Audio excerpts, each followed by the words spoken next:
I was doing a relay and he wanted us to mark where we were gonna like start, you know, like yell like go to the next person in the relay race, and I was trying to mark the place with chalk and I could not hold onto the chalk because my hands wouldn't like move anymore, and it was really painful, but I was like, it's just because it's cold. I played a lot of sports.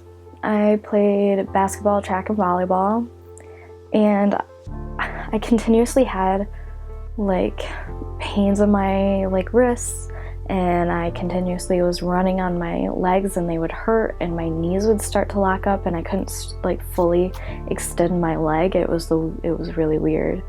And I was playing basketball and like my foot would like just all of a sudden like get really tight, and I was getting really tired, and it just progressively got to the point where like when I would walk I would like just hunch over because like I didn't want to be walking on my feet.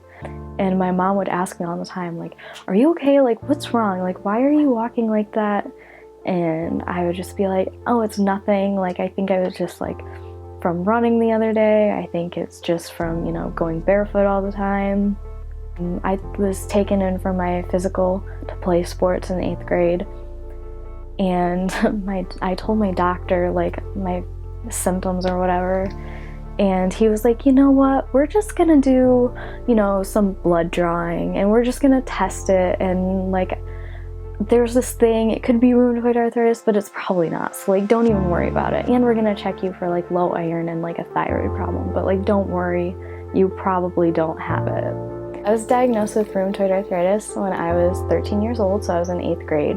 Rheumatoid arthritis is like where your autoimmune system, instead of attacking like the actual thing it's supposed to be attacking, like if you get a cold or something, it starts attacking your joints instead, which is kind of a sucky thing. Like you want your body to work right and it won't even, you know, take down a cold.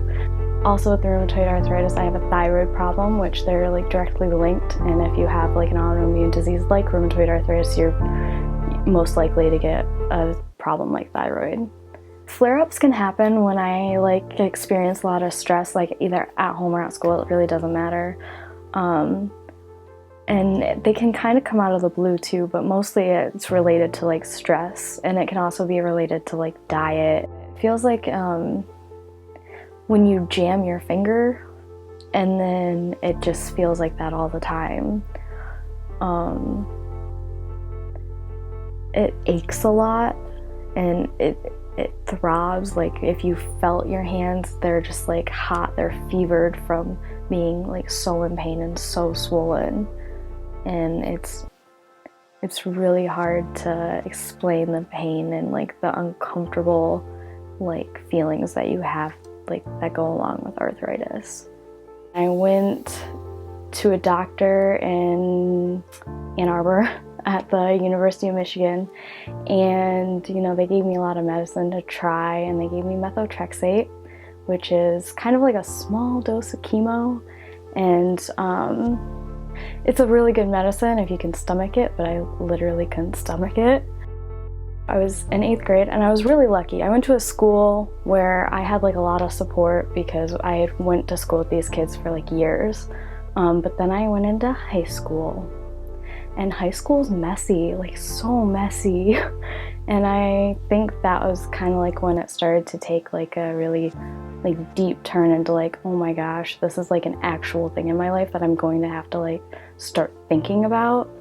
And you know, you don't think of like, oh, I have rheumatoid arthritis, like my life will be completely the same as it always has been, and it really doesn't stay the same. I mean, it can't stay the same. You have to actually start thinking about like the future, and more so than I think other kids do, because you have to like understand that like you have like an ailment to take care of, and you know, make sure like everything is going right and functions correctly, and you have medication to like think of.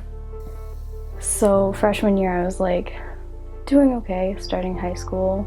I got a new doctor and they told me I could quit all the medication I was on except for one that was basically just for pain.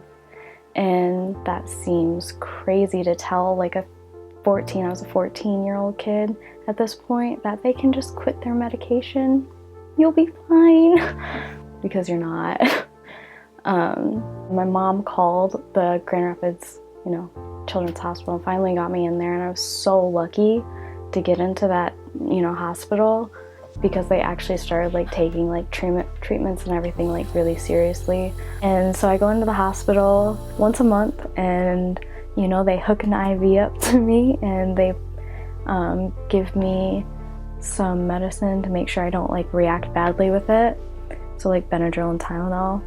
And then I get really tired, but it's like a 3.5 hour like infusion. Going into sophomore year, I was depressed. I was depressed kind of like all of high school and part of middle school, but like it kept getting worse, and I wanted to move to another school because I thought it would be better, and it didn't, help me at all. It just kind of took me down, like in energy-wise and everything. I failed classes, and which was mortifying for me. And I'm sure it's mortifying for a lot of people, because, you never you're like, oh, I really want to do well in high school so I can get into good colleges. But sometimes the plans you have for like high school and everything don't work, and it's really upsetting, and it really takes you down. And that's when kind of like anxiety like really like took over my life. So after I failed a couple classes, I was moving into my junior year of high school. I just was so depressed. I mean, my family was kind of falling apart. I literally got to this point where I didn't even like want to function. I didn't want to go to school. I wasn't even trying in classes. I could have went to school, but there would have really been no point, because I wasn't doing anything there, and I didn't want to do anything there. So my mom pulled me out of my school and like kept me home for 3 months. I finally got to this point where I was like, Mom, I think I can like start doing things again. And I wanted to be, like part of something again. I was so tired of being at home. When I went to Rockford, they suggested I go to their, RVA program, which is a pretty good program in like all its, entirety. The idea and everything, it's great. Having RA makes me feel like I'm gypped out of like a teenage, life. I think being diagnosed with rheumatoid arthritis and depression and anxiety can really weed out like who your friends are and who your family members are even. I honestly think that's one of the biggest blessings of my diagnosis, is kind of just figuring out who your friends are and who you are, honestly. I had to figure out who I was a lot faster than other people had to, because I had to know like what decisions to make. I mean, yeah, my mom was a big part of like the decisions I made with medical stuff, but when it comes down to it, like it's really up to you.